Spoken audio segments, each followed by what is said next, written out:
मैं समझना चाह रहा हूँ कि at what point in life, क्योंकि मुझे इतना तो समझ में आ रहा है कि वो फियर एंड गिल्ट आप में रहा है बहुत, अभी भी होगा शायद हट थोड़ी गया कहीं गया है। कैसे हटाओगे आप अपने रूट्स को? कलाकार हो तो हट तो गया है कहीं हद तक, लेकिन एक पॉइंट आया जहां वो फ्लिप हुआ कि अब ये ना मुझे डर है ना गिल्ट है, अब मुझे आर्ट ही परस्यू करना है। वो पॉइंट अगर आप सोच सकती हैं कि कब आया, अगर पिन पॉइंट कर सकते, या फिर अगर हम मतलब एक स्टेजेस में आए, मतलब प्रोसेस में आया। 16-17 जब मैं 10th के बाद 12th की पढ़ाई, जब साइंस के लिए काफी पुश मिला, मैंने साइंस ही लिया and thank God for that, क्योंकि म्यूजिक में बहुत काम आता है, बहुत काम आता है। तो वही पढ़ा मैंने, मैथ और स्टैटिस्टिक्स मेरा बैकग्राउंड रहा। मैंने यहाँ पे सेंट जेवियर्स कॉलेज से मैथ स्टैट्स इकोनॉमिक्स में ऑनर्स किया। तो वो रहा। उस दौरान मुझे ये समझ में आया कि कुछ भी करूँ संगीत को छोड़ूंगी नहीं। तो ये स्टेप 1 था, क्योंकि मुझे लगता है कि इस स्टेज पे आके most people have to really choose ना, अब 2 नाव में पैर नहीं चल सकते। तो बहुत लोग यहाँ फिल्टर हो जाते हैं, एंड मोस्ट लोग जो फिल्टर होते हैं वो जो है मिडिल क्लास वाले ही होते हैं, ठीक है। तो यहाँ मैं बच गई। तो ये डेफिनेटली फर्स्ट स्टेज था। फिर उसके बाद जब मैं कॉलेज में आई तो सारेगामा हुआ मेरी जिंदगी में।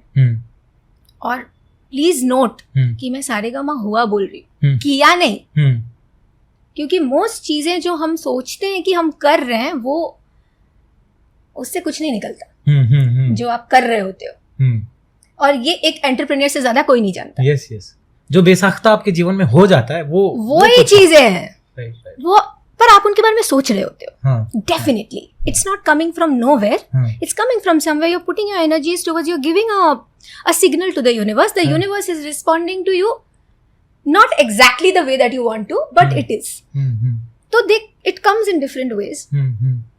But तो पर आप प्रोजेक्ट कर रहे हो तो सारेगामा जब हुआ तो मुझे एक हिंट मिला कि क्योंकि मैं जीती वो कॉन्टेस्ट, तो एक आशा, एक कॉन्फिडेंस पैदा हुआ कि यार ये कुछ ये है, ऐवे ही नहीं है। क्योंकि वो एक नेशनल लेवल का कंपटीशन था जिसमें कई लोग थे और उसमें उभर के आना, ठीक है। बट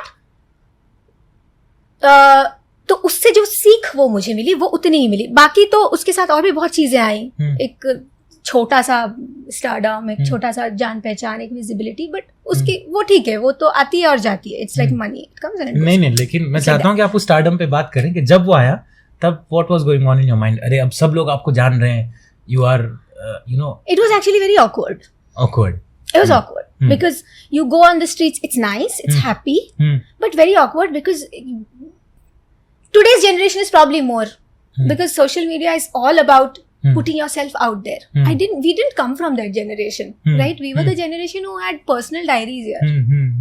हम पर्सनल डायरी में चीजें लिखते थे और चाहते थे कि उसको कोई ना पढ़े। हम यहाँ आ गए जहाँ पे हम सब कुछ बोलना चाहते हैं, सब कुछ बोल देना। हम अपनी हनीमून की किस भी फोटो में लगाना चाहते हैं। सो ओके या व्हाटएवर, गुड बैड अगली। तो हम मुझे तो एक it was happy but awkward because it was like a very new space. So you were still in St. Xavier's when the Saregama happened, isn't it? Yes. You know? So you were a student then. Yeah. Second year. तो तब तो आप batch, you would be a star of the batch कि सब लोग जान रहे हैं this is the person who won Saregama. वो मैं स्कूल में भी थी. But the fact that my mother was a teacher and my father was an engineer from IIT KGP, and I had a very strict childhood यार, मतलब there was no way कि हम कोई चीज मतलब खुशी में पगलाना मत, वो हमारे घर का वैल्यू सिस्टम था। And I think a lot of 90s kids associate with this value system. It's not just about me. I didn't have a bad childhood. I had a great childhood, but this was the childhood in the 90s. Right? It was a good mix of you have a good time, but भैया पढ़ाई करनी है, जिंदगी में कुछ बनना है, ये चित्तरबाजी से कुछ नहीं होने वाला. ठीक है, तो ये तो वो प्रिंसिपल तो दिमाग में था ही. तो वो सब अपनी जगह पे होता था. और फिर जैसे ही एग्जाम आते थे, मतलब Saint Xavier's College is a tough college, बहुत अटेंडेंस वगैरह, बहुत डिसिप्लिन्ड कॉलेज है. तो there was no, I have never bunked a class in my college, never. मेरी सब्जेक्ट्स भी वैसी नहीं थी बंक वाली. मैथ्स स्टैट्स इकोनॉमिक्स मेरी सब्जेक्ट थी. एक भी सब्जेक्ट में मुझे ऐसा नहीं लगता था कि अरे ये तो कर लेंगे अपने आप, कोई था ही नहीं. तो वो टाइम फिर वैसे गया. तो उस टाइम पे मुझे ये एहसास हुआ कि नहीं, रहना है म्यूजिक तो साथ में, देखती हूँ कब तक. फिर वो पॉइंट आया कि यार कब तक, क्योंकि पॉसिबल ही नहीं है. आप जहाँ पे भी जिस भी फील्ड में जाओगे वो फील्ड डिमांडिंग है. Nobody gives you time for आपकी जो मर्जी. Absolutely. Right. So after graduating from St. Xavier's, you looked for a job or? I got selected for a Broadway show. अच्छा. Okay, and that also हुआ. हाँ. तब तो Broadway का concept अब आप शायद फिर भी जानते हो क्योंकि कुछ म्यूजिकल्स बन रही हैं ये वो. But in 2005 when I passed out, there was this musical called Bharati, which was made by a foreign company along with Percept and Sahara. तो इंडियन जो उनके कॉन्टैक्ट्स थे जिनसे उन्होंने कास्ट और क्रू को गैदर किया, वो परसेप्ट और सहारा ने किया. And this was a company which had come, the person who was, जो मालिक थे पाशा गोशी प्रोडक्शंस, वो थे हिब्रू, मतलब इजराइल के थे बट सेटल्ड इन ब्रसेल्स. और उनके फोर फादर्स ने एविटा और फैंटम ऑफ द ओपेरा, जो बड़े बड़े ब्रॉडवेज हैं, उससे एसोसिएटेड थे वो लोग. तो वो इंडिया आए and that time India was really really opening up just right after 90s when globalization was you know it wasn't at its it was opening up really large. अब तो we are in the, इतना globalise हो गया कि अब हम फिर से अपने आप को समेटना चाहते हैं. नहीं हम है वाला जोन आ गया. It's 20 years from now, from then. But उस वक्त इट वाज लाइक कि let's project India to the world. And this was one of the first projects that did that. And it was a 100 people crew and I was a part of that crew. We were 6 singers. Auditions हुए बकायदा. और उसमें I cracked that and it was the first of its kind. तो कोई आगे पीछे कोई होता है ना कि जब आप एक जॉब भी करते हो तो फलाने ने किया है तो आपको पता है कि हाँ चलो इसमें ये है फ्यूचर या जो भी है. मतलब एक सर्टेनिटी दिखती है, माँ बाप को भी दिखती है कि अरे अच्छा ये यहाँ जा रहा है बच्चा मेरा, ठीक है, यू नो.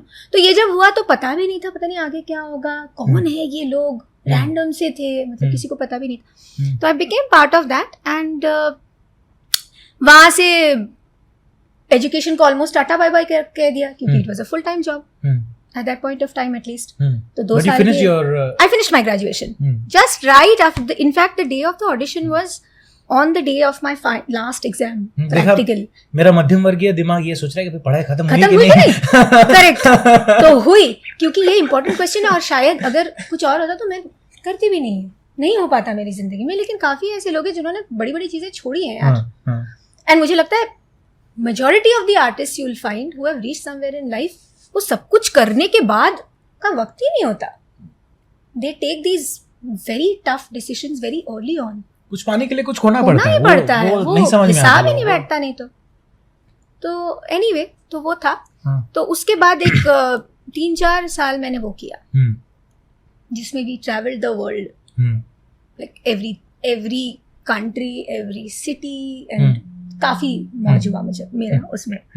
और वहाँ पे किस तरीके का संगीत आप बॉलीवुड कर रही थी? बॉलीवुड. अच्छा.